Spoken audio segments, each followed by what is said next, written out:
নমস্কার, সুরজিৎ মান্না ক্রিয়েশনস চ্যানেলের পক্ষ থেকে তোমাদের সবাইকে সুস্বাগতম। আশা করি তোমরা সকলে ভালো এবং সুস্থ আছো। আমি তোমাদের জন্য এই ভিডিওটিতে তুলে ধরছি 2026 সালের ক্লাস 5 তথা পঞ্চম শ্রেণীর ছাত্রছাত্রীদের জন্য রায় ও মার্টিন প্রশ্নবিচিত্রা থেকে সেকেন্ড ইউনিট টেস্ট তথা দ্বিতীয় পর্যায়ক্রমিক মূল্যায়নের জন্য আমাদের পরিবেশ বিষয়ের 6 নম্বর মডেল সেটটির সম্পূর্ণ সমাধান করছি। তার আগে তোমাদের কাছে অনুরোধ, তোমরা ভিডিওটি না টেনে পুরোটা দেখো। ভিডিওটি কেমন লাগলো কমেন্ট করে জানিও। ভিডিওটিতে লাইক দাও এবং শেয়ার করো, এবং চ্যানেলে নতুন হলে চ্যানেলটিকে সাবস্ক্রাইব করে চ্যানেলের সঙ্গে যুক্ত হয়ে যাও। আলোচনা শুরু করছি। 211 নম্বর পেজের 6 নম্বর মডেল স্কুল বজ পিকে হাই স্কুল এইচএস এই স্কুলের প্রশ্নপত্রের সেটটি সম্পূর্ণ সমাধান করছি। পুরো ভিডিওটি লক্ষ্য করো।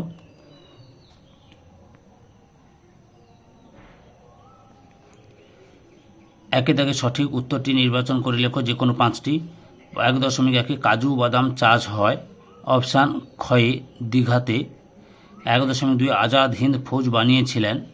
অপশান ক্ষয়ে সুভাষচন্দ্র বসু। 1.3 শিশু দিবস পালন করা হয়। অপশান গয়ে 14ই নভেম্বর জওহরলাল নেহরুর জন্মদিনে। 1.4 একটি বরফ গলা জলের নদী হল। অপশান ক্ষয়ে তোরসা। 1.5 ছৌ নাচ বিখ্যাত। অপশান ক্ষয়ে পুরুলিয়া জেলায়। 1.6 আমার সোনার বাংলা আমি তোমায় ভালোবাসি গানটি লিখেছিলেন। অপশান গয়ে রবীন্দ্রনাথ ঠাকুর। 2 দাগে শূন্যস্থান পূরণ করো যে কোনো 4টি। 2.1 তমলুকের আদি নাম ড্যাশ তাম্রলিপ্ত। 2.2 পশ্চিমবঙ্গের সবচেয়ে উঁচু পর্বতশৃঙ্গ ড্যাশ সান্দাকফু। 2.3 ড্যাশ টেরাকোটার কাজের জন্য বিখ্যাত। বাঁকুড়া টেরাকোটা কাজের জন্য বিখ্যাত।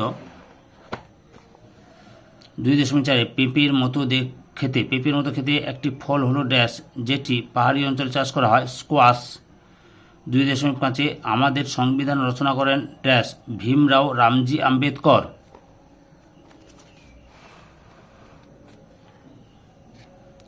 3 দাগে সত্য না মিথ্যা লেখো যে কোনো 4টি। 3.1 একশৃঙ্গ গন্ডার দেখতে পাওয়া যায় সুন্দরবনে। মিথ্যা, এটা জলদাপাড়া বা কাজিরাঙ্গা অভয়ারণ্য বা গরুমারা অভয়ারণ্য এটা লিখতে পারো। 3.2 আগে কীটনাশক হিসেবে ব্যবহার করা হতো তুলসী পাতা। মিথ্যা, নিম পাতা ব্যবহার হতো। 3.3 গান্ধী বুড়ি নামে পরিচিত মাতঙ্গিনী হাজরা ঠিক বা সত্য। 3.4 উঁচু জমিতে আউশ ধানের চাষ হয় সত্য। 3.5 একটি লুপ্তপ্রায় মাছ হলো ইলিশ। মিথ্যা, লুপ্তপ্রায় মাছ হলো ন্যাদোস, সরপুঁটি, খলসে ইত্যাদি। 4 দাগে বাম স্তম্ভের সঙ্গে ডান স্তম্ভ মিল দেখাও। বীরভূম, সিউড়ি, দক্ষিণ 24 পরগনা, আলিপুর, মালদা, ইংলিশ বাজার, দক্ষিণ দিনাজপুর, বালুরঘাট।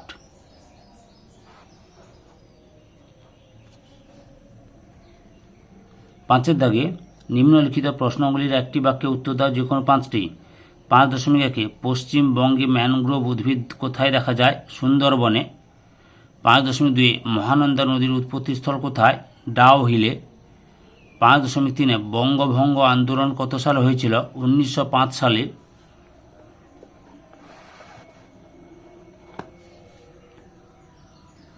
5.4 কোথাকার ফজলি আম বিখ্যাত মালদা। 5.5 বোটানিক্যাল গার্ডেন কোন জেলায় অবস্থিত হাওড়া জেলায়।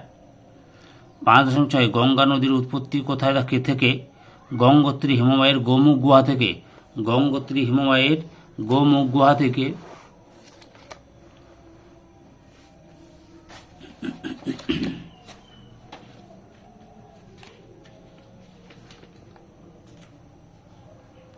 6 দাগে নিম্নলিখিত প্রশ্নগুলির সংক্ষেপে উত্তর দাও যে কোনো 4টি। 6.1 নদীমাতৃক সভ্যতা বলতে কি বোঝো। উত্তরটি দেখো। এখান থেকে শুরু করবে।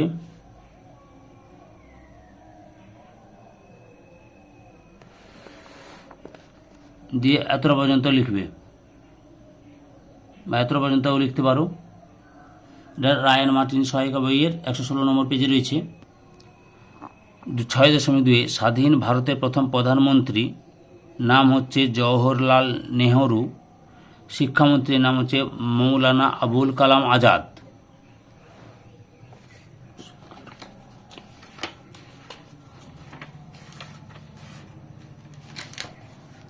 ছয় দশমিক তিনে লুপ্তপ্রায় মাছগুলিকে আমরা কিভাবে সংরক্ষণ করতে পারি?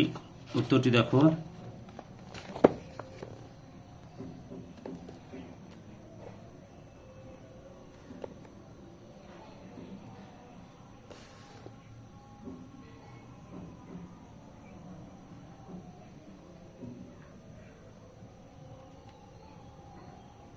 এই যে এখান থেকে শুরু করে এতটা পর্যন্ত লিখবে।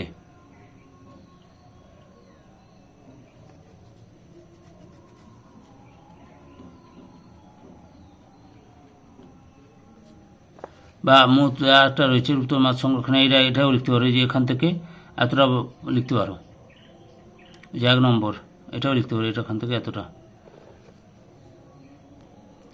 6.4 ধাপ চাষ কাকে বলে? উত্তরটি দেখো, ধাপ চাষ কাকে বলে। এই যে এখান থেকে শুরু করে এতটা পর্যন্ত লিখবে ধাপ চাষ কাকে বলে। এরপরে রয়েছে হারভেস্টার কি। এই যে হারভেস্টার কি, এখান থেকে শুরু করে